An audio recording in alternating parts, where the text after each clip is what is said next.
এখন করোনার থেকেও ভয়াবহ হয়ে উঠেছে দাঁতে পোকা লাগার সমস্যা। আর আজ যা প্রায় প্রতিটি শিশুর মধ্যেই লক্ষ্য করা যায়। ইদানিং বাচ্চাদের মিষ্টি খাওয়ার প্রবণতাও বেড়েছে, কেক পেস্ট্রি খাওয়ার বিষয়েও লক্ষ্য করা গেছে। আর তার সাথেই জাঙ্ক ফুড তো রয়েইছে, যা বাচ্চাদের খুশি করতে তুরন্ত বাবা মা দিয়ে থাকেন, আর তা প্রাণের শিশুর জন্য ভয়াবহ হয়ে উঠেছে। কিন্তু এই দাঁতের সমস্যাকে ছোট করে দেখলে চলবে না।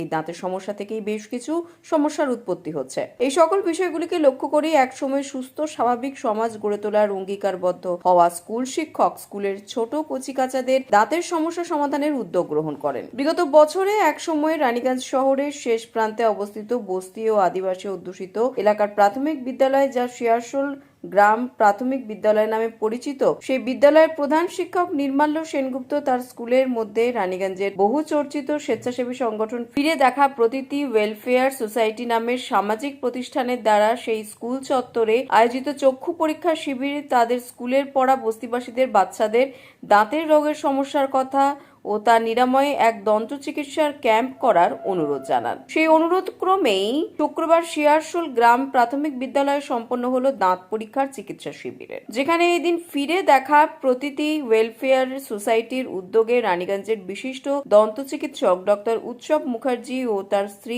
বিশিষ্ট দন্ত চিকিৎসক ও ক্যান্সারের বিশেষজ্ঞ চিকিৎসককে নিয়ে এসে এদিন স্কুলের 142 জন ছাত্রছাত্রীদের দাঁতের সুস্থতার পরীক্ষা করার পাশাপাশি যে সকল পড়ুয়াদের দাঁতের কিছু সমস্যা রয়েছে তা নিরাময় কিভাবে করা প্রয়োজন সে সম্পর্কে পরামর্শ দেন ওই দুই বিশিষ্ট দন্ত চিকিৎসক। তিনি এদিন দাঁতের স্বাস্থ্য কিভাবে সঠিক রাখা যায় ও কিভাবে দাঁতকে সুরক্ষিত রাখতে উদ্যোগ গ্রহণ করবেন ছোট অবস্থা থেকেই স্কুল পড়ুয়ারা, সেই সম্পর্কে পড়ুয়াদের সচেতন করেন তা চিকিৎসা পরীক্ষা নিরীক্ষার মধ্যে দিয়েই।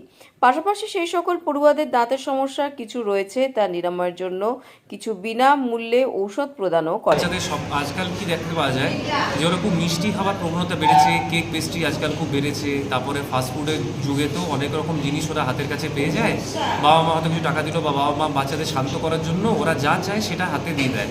চকলেট থেকে আরম্ভ করে যে কোনো পিৎজা থেকে আরম্ভ করে ছোটোখাটো টিকিয়া ফিকিয়া সব দেয়, কিন্তু বাচ্চাদের দাঁত পরিষ্কারের ওপরে জোর ওরা একদম দেন না বা দেখেন না যে দাঁত ভালো আছে কিনা। যখন বাচ্চারা কান্নাকাটি করে, দাঁতে ব্যথা হচ্ছে, তখনই দাঁতের ডাক্তারের কাছে নিয়ে যান।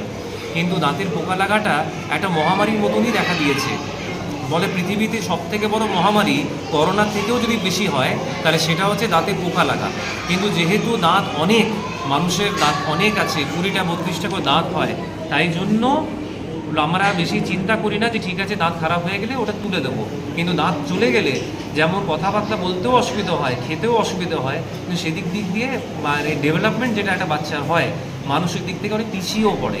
যদি কনফিডেন্স হারিয়ে ফেলে, সামনে দাঁত না থাকে বা পেছনে দাঁত দিয়ে চিবি না খেতে পারে, পড়াশোনার উপরেও তার এফেক্ট পড়ে এবং খাবার খাওয়া এবং সার্বিক উন্নয়নের ওপরও তার একটা প্রতিক্রিয়া থাকেই। তাই জন্য আমি সমস্ত বাবা মাদের এবং সকলকে বলবো যে দাঁতের প্রতি ভালো করে সচেতন থাকা এবং বাচ্চারা এই বয়সে, এই যে কোমল এখন বয়স আছে, এখন থেকেই যদি তাদের মস্তিষ্কের মধ্যে ঢুকিয়ে দেওয়া যায় যে দাঁত পরিষ্কার কীভাবে রাখতে হয়, যত্ন কীভাবে রাখতে হয়, ছোটোখাটো জিনিস, দুবেলা দাঁত মাজা, খাবার খাবার পর কুলকুচি করা এবং চিটচিটে খাবার থেকে দূরে থাকা। চকলেট খাবে বাচ্চারা, জেদ করছে, নিশ্চয়ই দেবেন, কিন্তু তারপরেই তাদেরকে একবার ব্রাশটা ঘোরাতে বলবেন। এইটুকু যদি সময় বার করে যদি তাদেরকে বলা হয় মেনটেন করতে, দাঁত যদি ভালো করে দেখাশোনা রাখে, তাহলে বড় হলেও তারা অনেক বয়স অবধি তাদের নিজস্ব দাঁতগুলোকে রাখতে পারবে। দাঁতের ডাক্তারের কাছে অযথা অনেক খরচা করে চিকিৎসা করাবার প্রয়োজন পড়বে না, শুদ্ধ সামান্য একটু সময়। এই দাঁতের চিকিৎসা শিবিরের আয়োজনকারী সংস্থা ফিরে দেখা প্রতিটি ওয়েলফেয়ার সোসাইটির সদস্যরা এদিন স্কুল পড়ুয়াদের পড়াশোনার বিভিন্ন সহায়ক সামগ্রী, চকলেট, বিস্কুট সহ নানান উপহার তুলে দিয়ে তাদের মুখে হাসি ফোটান। আয়োজকরা জানিয়েছেন তারা আগামীতেও অন্য সকল স্কুলে এ ধরনের চিকিৎসা প্রদানের সহ নানা সামাজিক কাজে বিশেষভাবে অংশগ্রহণ করে সমাজকে নিরোগ সুস্থ করে তুলতে উদ্যোগ নেবেন। দাঁতটা বাচ্চাদের মানে প্রথম থেকেই যদি ঠিকঠাকভাবে দাঁতের যত্ন নিতে পারে তাহলে সেই দাঁত কোনোদিনই খারাপ হয় না। সেই কারণে আমাদের আজকের এই পরীক্ষণ শিবির। আমাদের সাথে আছেন ডক্টর উৎসব মুখার্জি, যিনি এই পরীক্ষাগুলি করছেন দাঁতের। এরপর আমরা আরও ভবিষ্যতে আরও পরিকল্পনা আছে। আমরা চোখের অলরেডি আমরা করেছি এখানে। আচ্ছা, আমরা ভবিষ্যতে আমাদের পরিকল্পনা আছে চোখ, কান, নাক, গলা এসব বিষয়ে বাচ্চাদের পরীক্ষা করার এবং তারা যাতে সুস্থভাবে আগামী দিনে জীবনযাপন করতে পারে, সেই জন্যই আমাদের এই আজকের উদ্যোগ। স্কুল চত্বরে স্কুল পড়ুয়াদের বিনামূল্যে দাঁতের চিকিৎসা প্রদান করায় স্বভাবতই খুশি স্কুলের প্রধান শিক্ষক।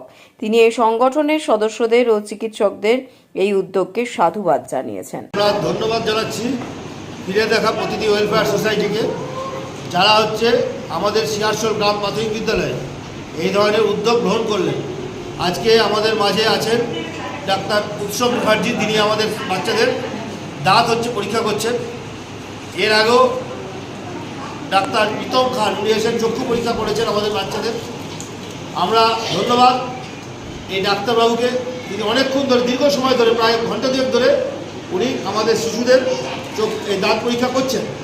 কি মনে হয় অন্য যে সমস্ত প্রত্যন্ত আমরা স্কুলগুলো আছে, চাইছি, বিশেষ করে আমাদের স্কুলে যারা আমরা শিক্ষক শিক্ষিকারা আছি, প্রধান শিক্ষক আছি, আমরা ফিরে দেখা প্রতিদিন এই যে উদ্যোগ গ্রহণ গত 1 বছর ধরে তারা শুরু করেছে, তারা বারবার বিভিন্ন চিকিৎসককে আমাদের স্কুলে নিয়ে আসুন।